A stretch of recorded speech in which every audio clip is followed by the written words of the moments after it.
Susan's 50th summer smelled like scorched snags from beach BBQs and desperation. Between hot flashes hijacking her yoga class and brain fog erasing car keys twice, she'd almost missed crumpled flyer under a pile of mismatched socks. Herbal remedies workshop, no magic, just tea. A chipped mug grinned up from photo, dandelions painted lopsided around its rim. Sydney's humidity clung as she scoffed, until curiosity outmuscled cynicism. What if menopause wasn't a villain but a misread invitation? Susan's 50th summer smelled like scorched snags from beach BBQs and sharp tang of sunscreen gone sticky. Hot flushes hit like uninvited guests, turning her into a walking furnace while Sydney's humidity clung like a needy axe. She'd tried everything, fans, flaxseed, even chanting mantras between gritted teeth, but nothing cooled wildfire under her skin. Then came flyer for an herbal tea workshop, tucked between bills like fate winking. Creator hesitated, clutching her chipped blue mug, same one she'd used since nursing school, its cracks mapping decades of late-night shifts and reheated coffee. What if this was another dead end? Menopause wasn't just hot flashes, it was her body becoming a stranger, a house where lights flickered and doors slammed on their own. Workshop, golden dandelion roots simmered in pots, their earthy scent weaving through room.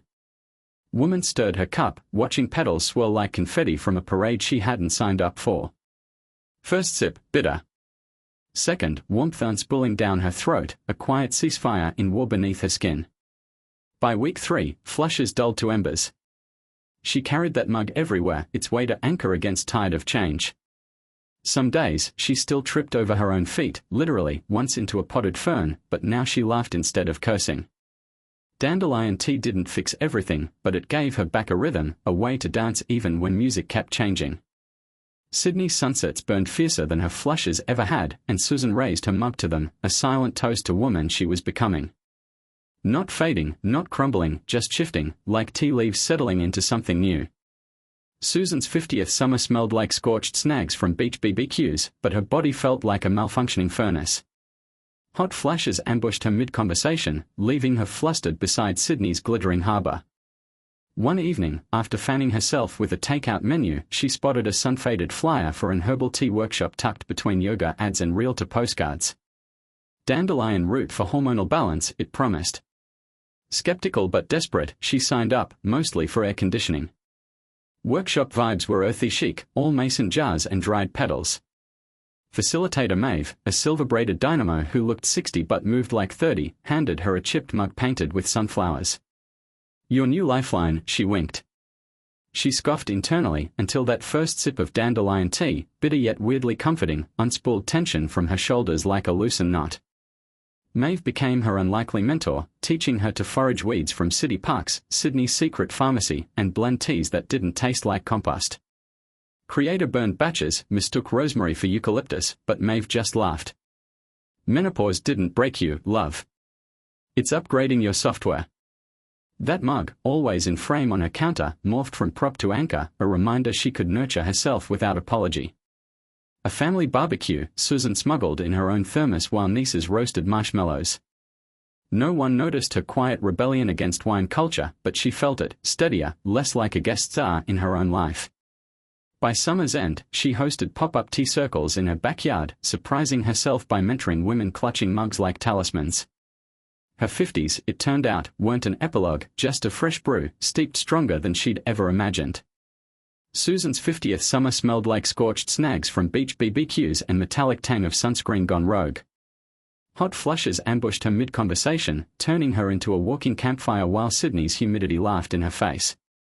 Her doctor's shrug, just hormones, left her clutching a mug of tepid chamomile like a lifeline, its floral meekness as useless as a screen door on a submarine. Then came flyer for wildcrafted brews, a herbal tea workshop tucked between a kombucha bar and a psychic's den. Woman scoffed, she wasn't some crystal-clutching hippie, but desperation had a way of making skeptics dabble in witchcraft. Inside, a woman with silver braids and dirt under her nails handed her a dandelion root tea, its earthy bitterness punching through brain fog like a caffeine-free espresso. Menopause's dirty little secret, woman winked. Creator sipped, half expecting placebo vibes, but by sunset, her joints felt less like rusted hinges. She bought a bag of knobby roots, stubbornly brewing them each dawn despite their swamp water aesthetic. Progress wasn't linear. One night, she dumped a batch down sink after mistaking cayenne for cinnamon, hot flushes plus capsaicin, never again. Yet she kept pushing, grinding roots with same grit she'd used to survive corporate layoffs and her ex's midlife motorbike phase. That chipped mug, one her daughter painted in primary school, became her battle cup, stained ochre from siege after siege against fatigue. By autumn, woman hosted her own backyard tea circle, tossing store-bought scones to neighbors while Dandelion steam curled like lazy smoke signals. Tastes like dirt, admitted Marge from accounting. But my knees don't crack like glow sticks. Susan grinned, stirring her brew with a butter knife, because menopause deserved middle fingers and workarounds in equal measure. Sydney's winter sun glinted off her mug, a humble trophy for outsmarting a body hell-bent on mutiny. Susan's 50th summer smelled like scorched snags from beach BBQs and faint bitterness of dandelions creeping through her neglected garden. Hot flashes had turned her into a human furnace, and sleepless nights left her frayed as old rope. One sweltering afternoon, she chucked her third empty wine glass into recycling, enough numbing, enough hiding. A tattered herbal remedy book caught her eye, its pages whispering about dandelion roots and cool relief. She boiled water, crushed golden petals into a chipped mug, her grandmother's, stubborn as she was, and sipped. No miracle, just earthy warmth spreading through her like a slow exhale. Weeks passed, fewer night sweats, steadier hands. But it wasn't just tea working magic, it was claiming space in a world that told women to fade quietly. So she did something ridiculous. She booked a community hall, slapped up flyers with a photo of her mug captioned Dandelion Rebellion, Menopause and Magic. Nerves buzzed like flies around ripe fruit. What if no one came? Worse, what if they laughed? They did. Margot from next door snorted into her latte. Tea won't fix hot flashes, love. But 20 women showed up, skeptics and seekers crammed between folding chairs. She fumbled her opening line, spilled tea down her blouse, tiny goof, big laughs, then rallied. She passed around steaming cups, showed them how to roast roots, her voice gaining strength with every word. Then it happened. A phone camera flashed. Margot, of all people, posted shot, Susan mid-laugh, mug aloft like a torch, golden light catching her silver streaks. This one's for every woman told to suffer in silence, Margot wrote. By morning, Post had stormed local groups, then national ones. A producer from a wellness podcast slid into her DMS, standing there, watching strangers raise their mugs in solidarity. Susan's chest tightened, not from a hot flash, but from something fiercer. Pride. Power. I found my voice, she thought, and it tastes like dandelions and defiance. Sydney's breeze carried scent of blooming weeds through open windows. Menopause hadn't bowed her, it had lit her up. And somewhere, another woman reached for a kettle, ready to brew her own rebellion. Susan's 50th summer smelled like scorched snags from beach BBQs and earthy tang of dandelion roots steeping in her favorite chipped mug, one with a faded sunflower she'd rescued from an op shop. Menopause had rolled in like a Sydney heatwave, sticky and relentless, until she stumbled onto that herbal tea workshop in a tucked-away community hall. What began as a desperate grab for relief bloomed into something wilder.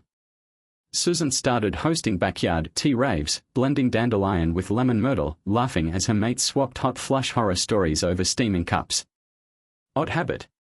She whispered gratitude to each weed before plucking it, cheeky, but it grounded her.